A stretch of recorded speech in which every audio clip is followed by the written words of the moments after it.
Comeback player of the year last year was awarded to Geno Smith. Who takes it this year? Dan and Daygo. So I have a good one on this one, and they're low key. I'm not gonna say my dark horse this year, but I'm gonna give him a little more credit. It's gonna be Calvin Ridley. I think Calvin Ridley in that offense with Dougie P and everything else they got. They have good skill players, they have good receivers, and I think Dougie P does a good job of working people in, putting them in different places and everything, scheming it up as a Andy Reid would and such. Similar there, I just think he's very good at his job. So I expect Calvin Ridley to have a huge year this year, unless obviously he starts gambling or he has his little episodes or whatever. So hey, but Dad, imagine if he wins at NFL Honors at the podium. He's like, I want to thank Roger Goodell for suspending me, and that's why I came back because I was a gambler and I won this award. I was a 25-1 odds and I won, baby. Yeah. He was like, it was the perfect time to do some intro. And it's gonna be in Vegas too. NFL Honors. Oh, it is in Vegas. So, that'd be a big old coincidence if it happens. So I think it's gonna be Calvin Ridley. Dépêche-toi. All right, Gilbert, go ahead. I had to give a reasoning. Yeah, give me my 2 cents back. I think quarterbacks win a lot of awards, and Lamar Jackson being hurt 2 years in a row to end the season qualifies as a comeback player. So give me Lamar Jackson to win it. I'm taking the easy way out. And by the way, I was the only person that got one of these awards correct last year. Don't laugh. What did I get right? What was it? No, the offensive player of the year with Justin Jefferson. So, yeah. Lamar Jackson. Wow, what a walk. Go ahead, Vic. Picking a favorite. Dude, all year. I'm maybe buying the Kool-Aid on the Rams, and I might be the only one because I'm having to cover this team. Yes, I might be because I'm going with Matthew Stafford. With all the injuries, they're loading up on offensive linemen, as we talked about on House of Horns. Make sure you check out the new episode because we talked about they kept 9 linemen. Gilbert, is that what we went? 10, is that what 10. they went? 10 offensive linemen. They kept 4 tight ends. It looks like Sean McVay might be going away from the 11 personnel, and he might be running the ball a little bit more. He might be protecting Matthew Stafford because he realizes that he needs to keep him healthy, and that's why I'm going with Matthew Stafford as my comeback player of the year. You guys are all wrong on your guys' comeback player of the year. The safest one, that's why. No, it's not the safest one. It's the one that's actually going to hit. DeMar Hamlin is going to be, as soon as he steps foot on that football field, they're going to award him comeback player of the year. Yeah, so, I mean. You're right. It's not a bold prediction. It's just what's going to happen. I think he wins it no matter what. So, and they'll make a special award for him, right? Oh, yeah, I'm sure. Yeah, hey, if he only plays like a month, I don't think he should get it, though. As soon as he steps onto that field, he has to play like at least 10 games. Come on. Over under. He plays 10 games. Over under. I think he plays less. I don't know if I want to play this game. I don't care. It doesn't bother me. No, he's not. All right, let's go now to offensive rookie of the year. Last year was Garrett Wilson. Who will it be this year, Gilbert? Offensive rookie of the year, right? Man crush, dude. Yeah, my guy Anthony Richardson, who's been looking pretty great in preseason. Yeah, it's preseason. Who cares? But strong arm, mobile, and I think it's starting to pick up the whole the speed of the game and reading the coverages too. So yeah, there were some rocky misfires here and there, but I think overall Richardson, he's on track. By the way, my hot take is coming up soon. Not in this one, not in the next one, but the one after this. Okay. Offensive rookie of the year, Dan and Daygo. I'm gonna go with Quentin Johnston. I just think he has homer alert. You know I hate these damn things, and you're over here always trying to corner me into doing this. So I'm gonna pick whoever the hell We're I all want. picking favorites here. My guy Richardson and your guy QJ apparently. Think about it. It's not that crazy, fool. Quentin Johnston, obviously, if we don't drink the water that's in LA, they're gonna have to worry about Mike Williams, Keenan Allen. Gerald Everett's been pretty serviceable, so he's gonna be like he's Josh Palmer, so he's not gonna be like Jalen Guyton. Yeah, obviously Austin Eckler, and there's Dan and Daygo. That's big facts. That's big facts. You should have seen it. No, never mind. I'm not gonna get into it. But anyway, There's a lot of I love when he talks himself out of things. There's a lot of different people there that he's not going to be required to be the number one receiver like some of these other rookies. So the attention's not going to be on him. So it's going to be perfect to get him open and get yards and everything else. Get some yaks. I'm going to go next. I'm going to drink the Andy Holloway horchata, and I'm going to go with Jordan Addison. I think with Justin Jefferson, exactly. With Jordan, with Justin Jefferson receiving a lot of the attention, I think Addison's going to get open. Why don't you do your? I think he's going to be explosive, and I think Addison's going to end up having a big year for the Minnesota Vikings. Now, can this quarterback put it on him? That's going to be interesting because I think that dude's only where's Justin Jefferson? He must be down there somewhere. So let's see if he can get Addison the ball, but I'm going to go with him. Vic, go ahead. No, I was just going to add to yours, just saying that, he fits that Adam Thielen role really well. Yeah. And I think he's in for a big season if they do use him that way. I'm going to go with Bijan Robinson from Atlanta. He's going to get all the carries down there.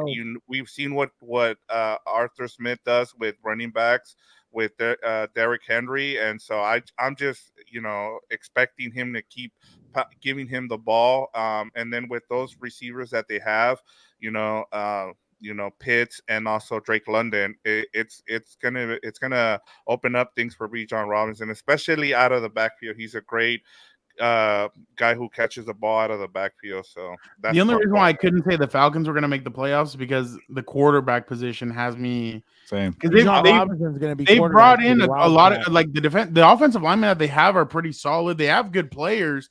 The only problem is that quarterback position. If they can get a quarterback, if this guy is somebody, they'll be good. But the quarterback, I was wondering why you didn't bring them up, because I remember you talked about that might be your team. Like that was. I like them. No, well, we haven't gotten to there next week. So okay, all right, we'll next week. But because I'm also talking about Spencer Rattler. I'm also trying to talk myself out of the Buccaneers. Spencer Rattler. Ritter. That's not him. Desmond Ritter. Rattler. He's still in college, bro. I like Ole Miss or something. Ritter, Rattler. I'm sure they're both weirdos. I don't care. Defensive rookie of the year, Dan and Daygo. I'm gonna go with Jack Campbell, playing out there with Motor City. Also, homer alert. How I'm in Detroit all of a sudden. That's your NFC team, okay? That is my NFC team. You know what's funny? The other day I was so hyped that football was back, in the sense that we were getting going. I started rewatching the Lions Hard Knocks. I'm like, dude, this is so good. And then we started watching the Jets. I'm like, this is so boring. Like, my God. Like, dude, Robert Saleh, I don't know how many more robotic speeches he's going to deliver, but hopefully he can motivate somebody, dude. Guy might be a great mind, but he has no personality, dude. I thought he was like a lizard person or something over there. Just kind of, you're kind of moving. Vic, you need to put some oil in the Tin Man, dude. I'm really hyped about this Patriots defense. Bill Belichick, I don't know how he does it. He always finds talent, and now he's got a good one in Christian Gonzalez, who they drafted. Christian Gonzalez fell to them, and I think he's going to do wonders for that defense. I just think, with what they have already, is just, the tough part with the Patriots is they have a tough schedule, but that defense is going to be, if it's going to not only be maybe top 5, top 3, just because all the talent they have on defense. I am gonna go with Jalen Carter from the Philadelphia Eagles. Obviously off the off the field stuff, whatever, not whatever, but like obviously that's separate. But the player, I think he's gonna have a huge impact, especially with that Eagles defensive line. I think he'll go in there and right away he'll make an impact, and I feel like he's gonna have a big season for the Eagles. Gilbert? Hopefully he wakes up early or has a chauffeur, because we know what happens when he's running late, dude. Not good. Not good stuff. First of all, Dan, I don't know why you went with Jack Campbell, an outdated old school linebacker who might not even start for the Lions. This is hilarious to me. Wait till a team you pick has to run out the clock, and we're gonna see who the hell is. But it's such a Dan pick, inside linebacker, but I like it. there's two defensive players who are just ready to go right now. It's Jalen Carter and Will Anderson Jr. But Jalen Carter might get a little lost with a deep defensive line in Philadelphia, and he plays inside. Give me the edge rusher, get some sacks. Will Anderson Jr. is my guy. Yeah, I like that play that he had. All right, here's where my hot take goes, but I will go last. Coach of the year. Vic, go ahead. Let me see who I had. Swinging for the stars, dude. You're swinging. Again, Victor. Again. I'm like I said, I'm buying the Kool-Aid. I think that Sean McVay, like one of the things I went back and we were talking about last year, we were talking about who wins these awards, right? That it's usually people like we talked about Sean McVay never winning it because he's always been on a good team. Well, there's no expectations with the Rams this season. If they win 9 games, I think he wins NFL Coach of the Year, and I think they sneak into the playoffs some way, somehow, because the NFC isn't that great. So that's why I went with Sean McVay. And like I said, maybe I'm buying the Kool-Aid. I'm seeing some changes. He's kind of going away from the 11 personnel from what we've seen in training camp and in preseason. So that's why I'm buying into the Kool-Aid here. Did he win it his first year? That 1 year, 2017? I forget. Who knows? That was so long ago at this point. No, I was like a junior in college. Or... You would think he has one because people love talking about it. I'll check while you guys do yours. How about Dan, that? Go ahead. You know what he's gonna get? He's gonna get the fastest head coach. Yeah, he won it. He won the AP Coach of the Year in 2017. He's gonna run up to the booth. That year kind of feels like this year, so there might be something there, right? He came out of nowhere. It was his first year, and he made him into a playoff team. Oh wow! And they like his personality. The legend of Sean McVay. I get so excited to talk about him. Sorry, who's next? Is it my turn? Oh, no. I'm gonna go with the same pick as last year. I thought Dougie P got robbed last year, so they better make it right. Dougie P, comes in and fixes everything that Chop House Fiend, the Finger Guns, did in Jacksonville, and he wasn't even credited with anything. Like the fact that they hung in tough with the Chiefs who won the Super Bowl, questionable, but it is what it is. I don't know how that wasn't recognized as Coach of the Year. They gave it to Brian Daygo, which is like, I get they weren't very good and turned it around, but I mean, you went from a head coach kicking players and saying, make your damn kicks, to not knowing who's on the opponent's teams, to, actually having some competency. I think they won the division last year, didn't they? Yeah, they did. So they went from worst to first. I don't know what more they wanted. I don't think that's why I didn't get the whole Dable thing either. Like they didn't even win their division. Yeah, that's why I don't understand it. I'm with you, Dan. It is what it is. I'm Dougie P. By the way, Dan, man, Dougie P. Dougie P today cut his son, so that's a hardcore. Shout out. You know what? That's honestly a real one, because that tells you a lot about the man, that he is thinking about the program and he has no favorites. So shout out to Dougie P. He made it longer in Jaguars camp than your boy Tim Tebow, by the way. Don't you dare start. Don't you dare start. Gilbert, I was going to tell you, we all know what's going to happen. He's going to get one more tryout, and then he's going to be on the coaching staff. Like, let's be real. Okay. Yep. That's a fact. What are you talking about? Well, yeah, probably, but okay. And by the way, Dan, you crapped on my guy Robert Saleh earlier, so he is my pick for Coach of the Year. How do you think he accepts his award? He is a little robotic. It kind of makes me uncomfortable too. Like when he's like, "Hey, you got to play with Aaron Rodgers. How do you feel, kid?" I'm like, you couldn't be more excited about that, but whatever. No pizzazz. Do you think he brings up the Crows and the Eagles during his acceptance speech? He will definitely have a long speech, and he's a guy who wakes up and reads 10 inspirational quotes, and like the guys will like this, and then puts it on Instagram. Yeah, but I think he's a good. I think even though it's kind of annoying, he's a good motivator, and I think he's a good coach. And Robert Saleh is my guy. I was so motivated when I was watching the robot. I was telling Jeff, because I was listening. Somebody was listening to the press conference of Sean McVay, and I was listening in.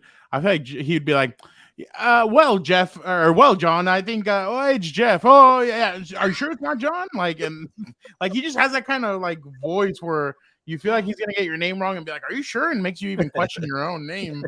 But all right, like, well, Fernando. Oh, yeah, exactly. Fernando is I'm kind of going bold on this one. I'm gonna go Brandon Staley. I love how this scumbag doesn't say anything for you about being a homer. God forbid I live in the Charger. I have logic behind it. I respect Fernando as a reporter. I'm a moron. I had nothing. All right. No. No, yours is good, but it's just a repeat. So the reason why I'm going Brandon Staley is because I feel like your offensive and defensive coordinator, well, offensive coordinator, you got Kellen Moore. If that offense is exactly what it's billed to be, then that offense is going to be high powered. Now on defense, they kind of have made the necessary moves to put it together. Now it's can they stay healthy? Going into the season so far, Dan, I'll do this for you. Knock on wood, they are healthy going into this year. So it's can you stay healthy? Can you avoid mistakes? And early on, I mean, they have a favorable schedule. If they can start the season off, I don't know, before they get into their hard stretch, 5-2, 6-1, even I don't even know. No, if we're not 4-3, you have to be 5-2 or something like that. But if they can get off to a hot start, the way they usually do, because Gilbert, we know they usually start off 4-2. They kind of start off on a good place the first 2 years of Staley, but they've been 9-8, 10-7. I expect it to be maybe even more this year. I think Brandon Staley went from a hero in 2021, the new age, the new coach, the new this, to hated last year. And even last year, I couldn't believe the stupidity that was coming out of some of these pundits' mouths. They were like, "Oh, Brandon Staley's a guy that goes for it on every single fourth down." He barely even went for it last year. You could tell his mentality changed a little bit.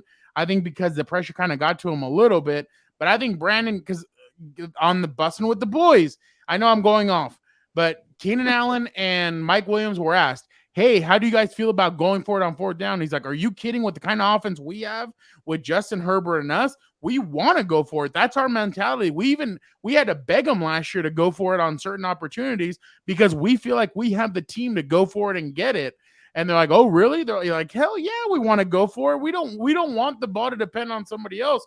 We want to be able to go for it and win it." So I think Brandon Staley kind of jumps back into favor in the NFL, and he wins Coach of the Year, and he wins comeback Coach of the Year, and he wins Coach of the Year as well. That should be an award. But I think he gets back into favor with people because I really do think that they're going to be better than what people expect. They're not really being talked about all that much, I think. And I feel like that's kind of better for them when nobody's talking about them because obviously they didn't make any moves in free agency except for bringing Eric Kendrick. So, but for Fernando, I feel like that one thing that might hurt him if the offense goes off, who's going to get the credit? Kellen Moore, I feel like. But he needs to have a really dominant defense, I feel like. That's the thing. And it looks like they do have the playmakers. I mean, honestly, it kind of feels like Thule and like I really think that this defense is going to depend on Thule and Rumph a lot. Like, can you spell Joey Bosa and Khalil Mack? Can you guys be impact players? Last year we saw it, Gilbert. Like, these guys did not have an impact. There was no pass rushing impact besides Khalil Mack, and it's like, okay, now can you guys be impact? Thule looks like the real deal. I mean, I saw him a couple of times with the Saints, and he was getting back there. He was gaining pressure. Morgan Fox, I thought, was very underrated last year. I think he's had a good start. So I think they're going to be better against the run. The only thing is, can you now take that next step on your defense? And it seems like they kind of do have some good pieces, but I'm just kind of going off of what I've seen the first 3 years, and every year they improve slowly with Brandon Staley. So I think, and honestly, Gilbert, he hasn't lost the locker room, and that's important. Even during the tough times of the last 2 seasons, he has not lost the locker room at any point. So I have to give him a big credit for that. But I agree with you. Now thinking about it, I agree with you too. I think Kellen Moore will get the credit if it's just the offense. So if it's the defense as well, then he's going to get the full-on credit. But the offense and the defense need to be clicking. Because special teams, we already saw last year, Gilbert, they were the best special teams in the NFL. So if you can have a top 5 offense, top 5 special teams, and you can have a top 15 defense, I think you're honestly going to be on a good pace. I have one question for you. My only concern with him is will he go back to being aggressive like he was? Because I think you missed that last season. Now, do you think he'll actually do it? It sounds like they are sounds like the players are really pushing him to go back to that. I guess I'm gonna have to now I was actually gonna wait till next week to ask him about all that, but I mean, I guess I'll ask him on what it could have been also. I He want might to have just see. lost faith in Lombardi last season at some point. That is true as well. But I mean, in certain situations, play. Like how many times? Like there was a couple of times where they like that one play call against the Raiders in Las Vegas when it was 4th and 2 or 4th and 1. Yeah, and backed up in your own end zone, and you decided to run it up the middle with Austin Eckler. I was like, whoa. You have Keenan Allen, you have Mike, you have Palmer. Like, why wouldn't you just? More importantly, you have the son of Odin. The son. Like, so I guess I mean I'm just I really think wasn't that it Joshua Kelly, but I forget. But no, it was Austin Eckler. But yeah, no, remember Austin Eckler in that game played almost every single snap. Yeah, They just didn't trust any other running back besides him. So, but one thing I'll tell you, I hope the beard is starting to signal. You know, 1 year he was loved, 1 year he was hated. Let's start the villain arc, baby. The villain origin story is starting now. And you know what's funny? This is a little insight that I saw today. Brandon after practice was shooting the crap with Keenan, with Mike, and with some other guys. He challenged them to a crossbar challenge. Ooh. So the guys were throwing the football, they were trying to nail the crossbar. And one of those, I just hear somebody yelp out like they got injured, and I turn around, Mike Williams on the ground. I'm like, whoa, and he was like laughing because he was pissed because he had missed the crossbar, I guess, by that much. But Brandon was having fun with those guys, and I'm telling you, like, when you see that kind of stuff, you're like, okay, you can tell they still enjoy. They're building that chemistry. Yeah, exactly. And I think that's going to go a huge way for these guys. I mean, especially moving forward in this season. So I know it's a little bit of a bold prediction, but if you kind of see the kind of way they've gone, it seems like this year they should be able to take that next step forward, especially with Kellen Moore there. And that's another reason why I think Russell Wilson's going to get benched too. Joe Lombardi's there as the offensive coordinator. So, but his offense kind of fits what old coach or quarterback who maybe has no more arm or athleticism. Okay, move on. So. Okay, but let's go now to offensive player of the year. Wait, actually, no. I have to ask you. So what? So you think what do you think about that? About your take? Yeah. I think it's a little out there. Okay, I thought so too. I think the Kellen Moore thing is gonna unfortunately take some shine off him because. But you understand where I'm coming from. Yeah, no, like I think they're gonna be a good team, and we'll get into more next week. But I think the Chargers are gonna be in a good position. And so the one thing that you got to do to get this award is to win games. If you can do that, then you're gonna be in the conversation. Yeah, I agree. Never mind. I was gonna say, can you imagine if like, oh, hey, they need to win the division. They're like, if you beat win the division over the Chiefs and you knock the Chiefs streak off, that's what they need to do for him to get coach of the year. That's why I put like when I did the schedule for the Chargers, I'm like that last game of the season and all like in a perfect world, that last game of the season's on Sunday Night Football. It's for the division, Chargers versus Chiefs. Sunday Night Football, Mahomes versus Herbert. Who wins it? And I'm like, but in all reality, this will probably be the Chiefs rest everybody and see what happens. But I mean, I guess we'll see what happens. But comeback player of the year, or my bad, offensive player of the year. I've talked enough. Dan, go ahead. I'm just gonna pick an easy one. I'm gonna take the safe way out. Justin Jefferson. We already know what he does. The Viking is gonna lead the invasion. Shout out. All right. Wow. Bold. One more. I get Super Bowl too. Not even trying at all. I get scorched because I speak too long. Now I speak less. I get yelled at the same time. Jesus' name. I can't do it all. That's true. Gilbert, go ahead. Yeah, mine is definitely bold, and I don't know if you guys are picking up on this, but Robert Saleh, not Garrett Wilson, offensive player of the year. I am on the Garrett Wilson hype train. I think he's gonna have a big second year, and I think the trend here is wide receivers after their third year because Cooper Kupp, Justin Jefferson. I'm a little early on Garrett Wilson, but I still like him with Aaron Rodgers, so I'll take him. That's a good pick. I'm going to go Jamar Chase for obvious reasons. I think their offense is going to be good. That might be the guy. Jamar Chase, huh? He's probably the guy. Probably the favorite, because that trend that I just told you, the third-year guys, like he's probably next. Yeah, that's why I think it's going to be him. Vic? I'm going to go with Christian McCaffrey. I really like how he's worked into that offense with the 49ers. I think Kyle Shanahan, that's why he kind of got rid of Trey Lance, is because he can go and use either Sam Darnold or Brock Purdy or any other quarterback. And what Christian McCaffrey does for that offense works for what his scheme is. So I'm going to go with Christian McCaffrey. All right. I'm going to go. Oh, wait. No, my bad. Defensive player of the year. Last year was Nick Bosa. I'm going to go first. I think Micah Parsons takes it. I think Micah Parsons is going to take that next level in his ascension. Gilbert, I think we spoke about this the other day where I'm like, can you imagine if they would have chosen Micah Parsons and like if they would have had Micah Parsons and Nick Bosa instead of Trey Lance? Well, that pick originally, the 12th, was the 49ers.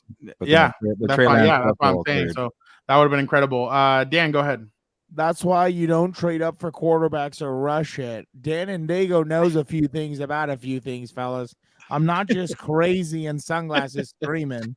But anyway, I'm going to give a hog some love, dude. I'm going to go with Quentin Williams. He just got paid.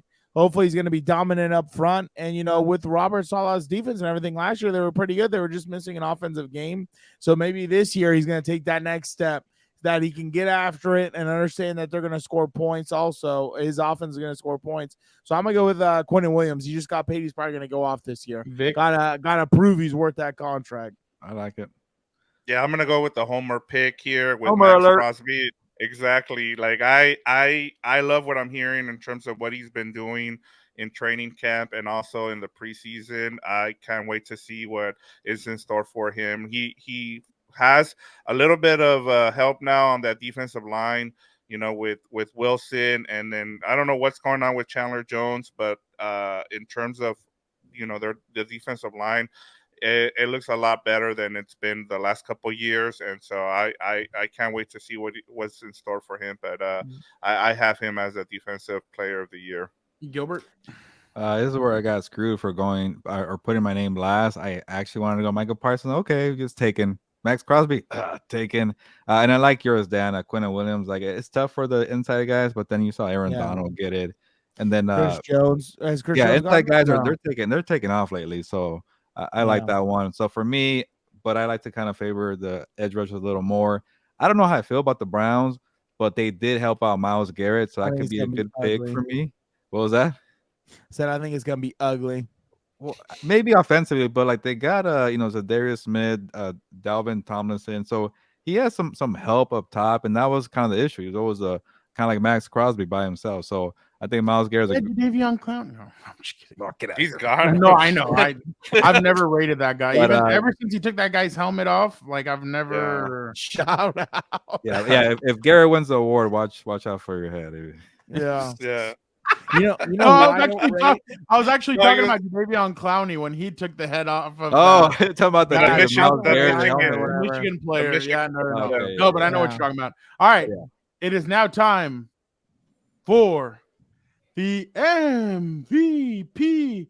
Who cares? The Kobe Bryant Most Valuable Player Award. Who is it going to go to? Dan and Daygo. I'm just going to be quick. It's going to go to Josh Allen because no one cares. They're going to choke in the playoffs again, and they're going to try and give him something so he feels better about himself. He might have a big year unless Stephon Diggs obviously wants out and all that stuff, or who knows? Maybe they'll go with their darling Patrick Mahomes again. But I'll go with Josh Allen because who cares? Super Bowl MVP is the only one that matters. I'm going to drink the Dan and Daygo Kool-Aid, and I'm going to go with Trevor Lawrence. Wow. I'm going to say that he has a big year. As Gilbert talked about, the third year is always really important for quarterbacks. I think he takes the leap now that he's been in Doug Peterson's offense for a year. And I think and you also, guys, think about this. The AFC South isn't going to be that good. And so he can rack up some wins there and then get some MVP votes out of it. I'm going to go 2 for 1. I will go Joe Burrow wins MVP while Jamar Chase wins Offensive Player of the Year. Dependent position. So I'm going to go with Joe Burrow. Dan, you're not going to be happy about this next one, but Gilbert, go ahead. I already saw. I drank the Kool-Aid from Dan too, and everybody's going with LA picks. I got to get one in there. And I wanted to go Jalen Hurts a little bit, but then I'm like, there's a thing Oh, about Jalen. I wanted to, but No, then just do it. Just do it. Don't curse him. Go The with problem Jalen. is that what's name is gone now. yeah, there's a lot of coaching changes, and then when you make it Yeah. to the Super Bowl, you tend to kind of get fatigued the next year. So No a way. guy who's ready to go, primed and ready with a new OC who's gonna get all the credit, not Brandon Nope. Staley. I don't know. Who cares? Justin Herbert, the son of Odin. There you go. The Thor of himself. There you go. You are terrible. You will thank me later. But like you No, mentioned, I won't. you got the 4 wide receivers right there. You got Austin Eckler. You got a new OC. It's now So last year I was crazy because I was saying he was the best quarterback in the league, doing what he did. All of a sudden this year, I'm the sanest person on earth. I don't know what type of Kool-Aid you're drinking. It's not my fault you don't believe in your guy as much as I do. So what does that say about you? you? I believe in him, but I don't give a rat's ass about MVPs or participation trophies. I want him to get his ring, dude. That's what he needs, a Super Bowl MVP. Well, Dan and Daygo is the Paul Heyman to Justin Herbert's That's Roman right. Reigns. That's how it goes. So that's what we talk about on What's Up Bolts. We always put up videos. I am buying this the OC kind of more helping out Herbert and then the passing game, using every area of the field. That's what I've been saying. We didn't see anything in like people were like, oh, in training camp, they were like, oh, especially all the reporters on Twitter, they were like, I understand this offense now. We haven't seen anything. It's all vanilla. I thought one quote that I saw from a reporter that was really interesting was, I don't understand how after watching Herbert, I don't understand how the Chargers lose because he's so exactly. Yeah, I was standing right with him when he tweeted that out. He's like, I'm gonna piss off, he's like, I'm sure this tweet's gonna piss off a lot of Raider fans, and I don't know if it did or not, but I was laughing at that. Vic and Adam are always great guys. Yeah, can't wait to hang out with them again. Maybe shout out to the Vegas crew. Yeah,